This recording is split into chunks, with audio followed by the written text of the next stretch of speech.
윤석열 대통령은 올 들어 15차례 지난 2달간 나흘에 한 번꼴로 민생토론회를 주재하고 있습니다. 지방을 순회하면서 맞춤형 정책들을 선보여 총선 행보 아니냐는 지적도 나오는데요. 전국적으로 토지 규제를 풀겠다고 밝히면서 막 출범한 전북특별자치도에 부정적 영향이 미치는 것은 아닌지 우려되고 있습니다. 자세한 이유 조수영 기자가 취재했습니다. 민생 토론회가 열리는 지역마다 선물 보따리 같은 정책을 발표하고 있는 윤석열 대통령.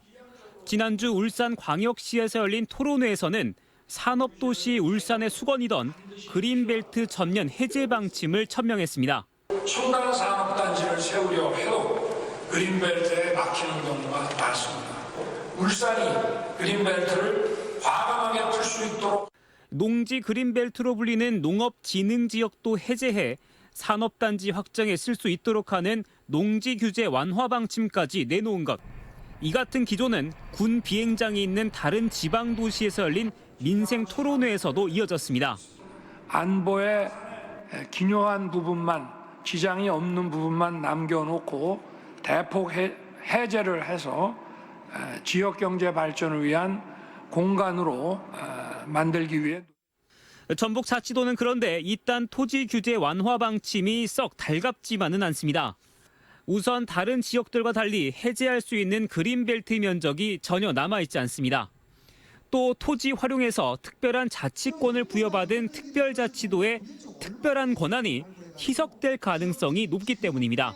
50만 평을 농사 안 짓고 다른 용도로 바꾸려면 농림부 장관의 허가를 받아야 돼요. 이번에 법을 바꿔서 그 권한을 마음대로 쓰는 거는 토지사가 권한을 다 가깝다 이거예요. 전북자치도는 13만여 헥타르에 적용된 농지 규제를 풀어 산업에 활력을 불어넣는 방안을 추진하던 상황. 하지만 정부가 농지를 포함한 토지 전반에 적용된 규제를 그것도 전국적으로 풀기로 하면서 특별자치도 출범의 의미가 무색해지는 겁니다. 김관영 지사도 관련된 우려를 간부들과 공유하는 등 도청 내부에선 파장을 예의주시하는 분위기가 감지됩니다. 정부에서 발표한 토지이용 규제 혁신 방안 사안에 대해서 그 추가적인 정부 정책이 이제 어떻게 진행될지 지금 면밀히 주시하고 있는 상황입니다. 이제 출범 한 달을 넘긴 전북특별자치도. 확보한 자치권이 실질적인 지역 발전 전략으로 연결될지 벌써 의문이 제기되는 가운데 대통령실의 호남권 첫 민생 토론회 개최를 건의하기로 해 앞으로 그 결과에도 관심이 모입니다.